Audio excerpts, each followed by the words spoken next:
गरीबी नहीं हटानी है, गरीब को ही खत्म करना। शायद यही अच्छे दिनों का जो नारा था वो पूरी तरीके से अब चरितार्थ हो रहा है, पूरी तरीके से अब चरितार्थ।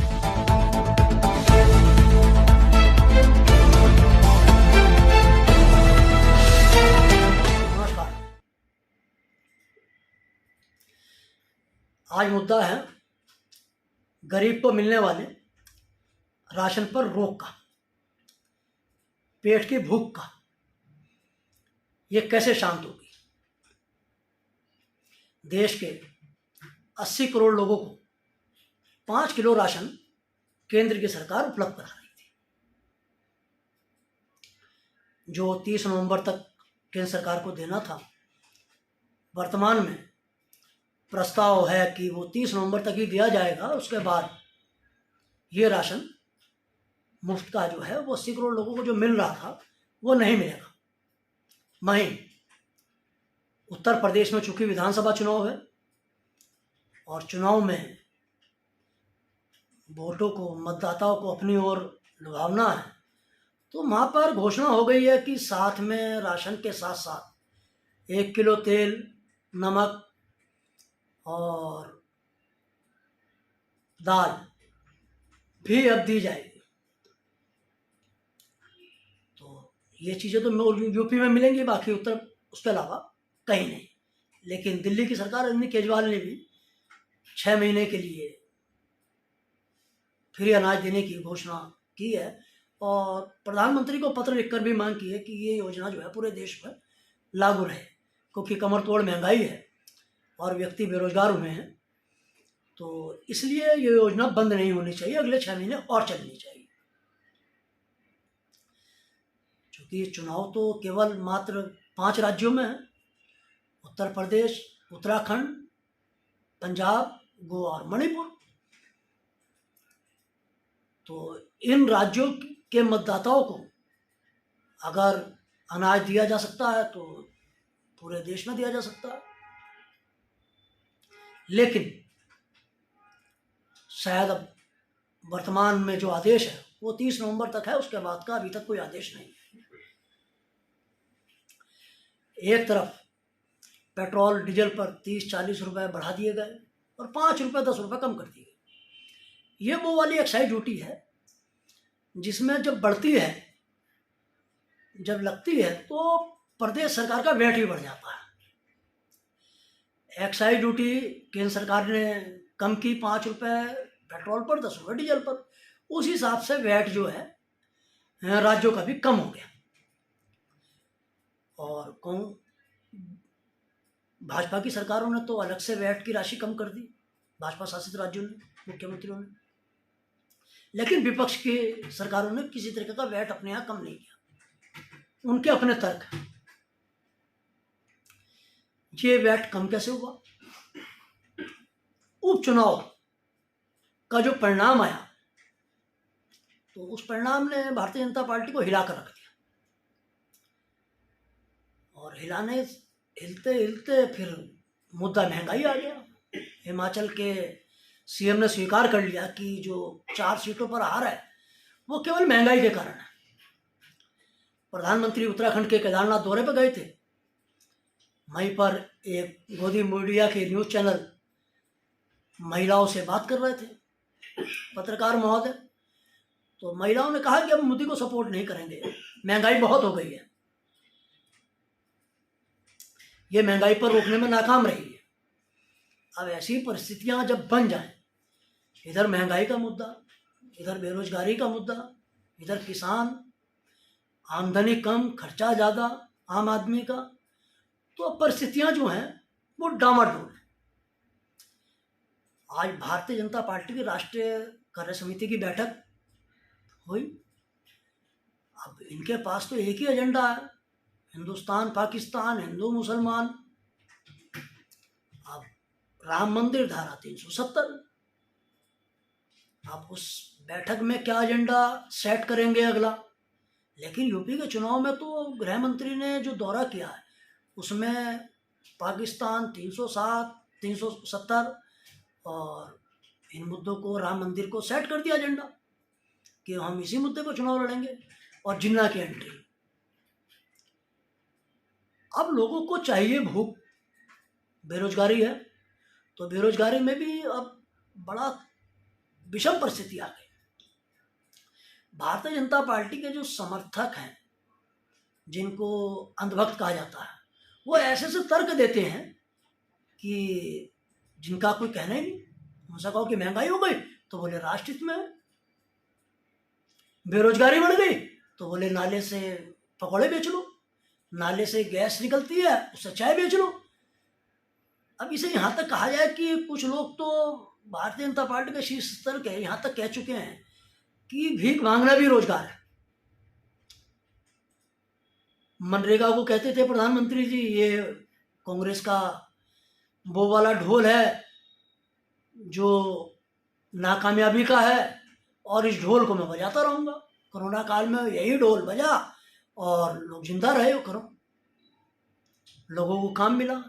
MSc, graduate, post graduate, BTech लड़के गांव में मनरेगा में काम पा रहा था, मजबूरी में जब कहीं काम नहीं था, क्योंकि पेट तो पालना ही है। अब ऐसी परिस्थितियों में जो तर्क है वो कहीं तक अब आम आदमी को बर्दाश्त नहीं होता। वोटर बहुत साइलेंट है, और साइलेंट होने के साथ साथ वो परिस्थितियों को भांप रहा है और किसी तरीके का जवाब नहीं दे रहा। भारतीय जनता पार्टी पूरा चुनाव जो है वो राम मंदिर, 370, हिंदू मुसलमान, भारत पाकिस्तान, जिन्ना पर लड़ना चाहती है। वहीं विपक्ष बेरोजगारी, महंगाई सहित जनता के जो जनहित के मुद्दे हैं उन पर चुनाव लड़ना चाहती है। अब किसका मुद्दा आने वाले दिनों में सेट होगा ये तो समय बताएगा,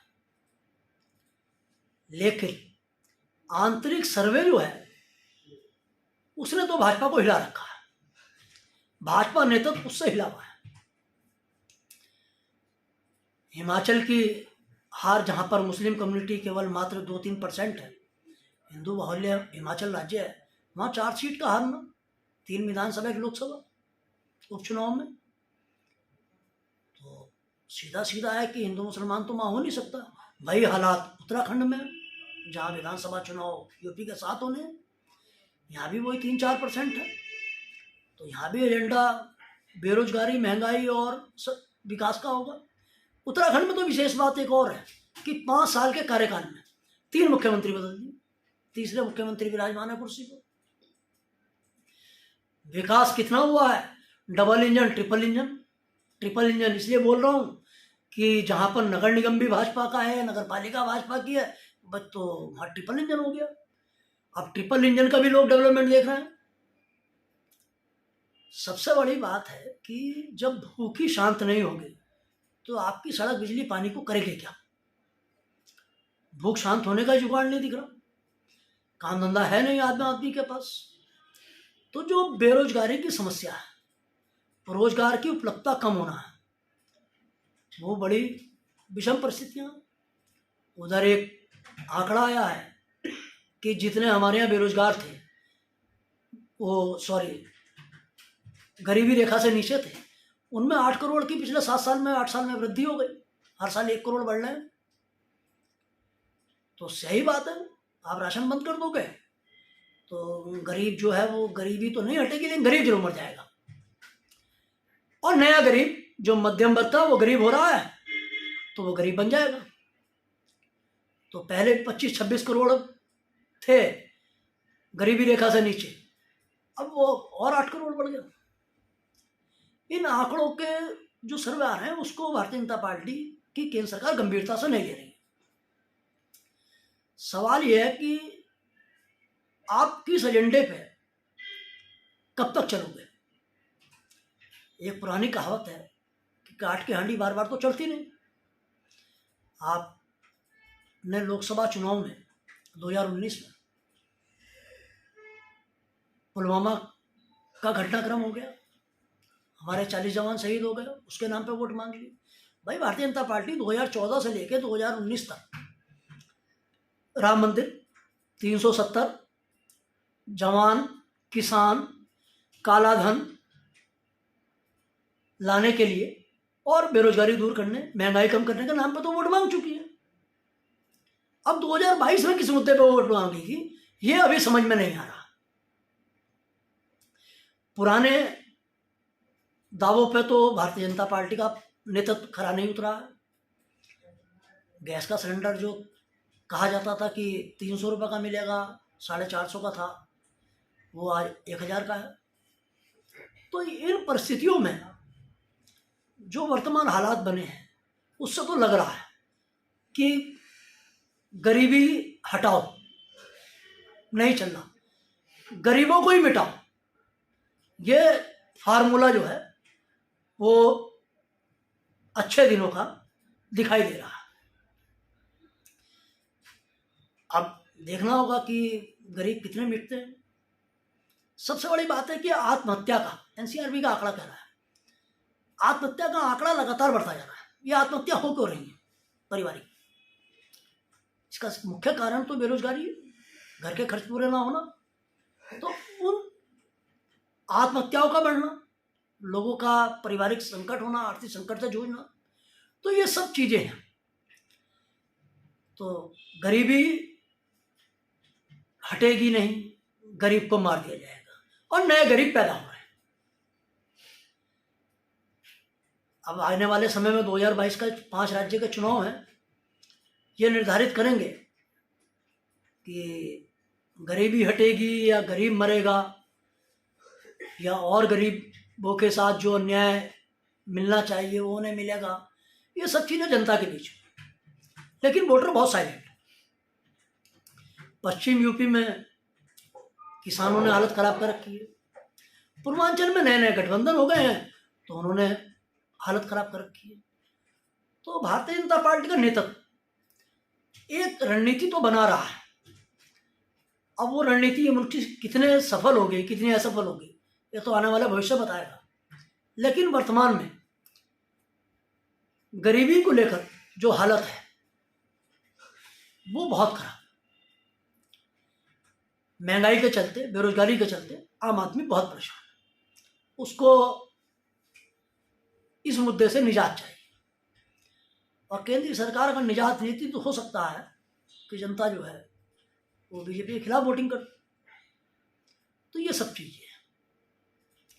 अब ये तो आने वाला समय बताएगा, आने वाला गणित बताएगा, आने वाले, चूंकि चुनाव तो है, 1 हफ्ते में नीचे ऊपर हो जाता है, कोई नई चीज आ जाती है। अब भारतीय जनता पार्टी का नेतृत्व कौन सी तिकड़म भिड़ाता है, कौन सा नया मुद्दा लाता है, ये आने वाला समय में निर्धारित होगा। लेकिन वर्तमान में तो केवल पुराने घिसे पीटे जिन पर वोट मांग चुकी है वही मुद्दे हैं। बहुत बहुत नमस्कार।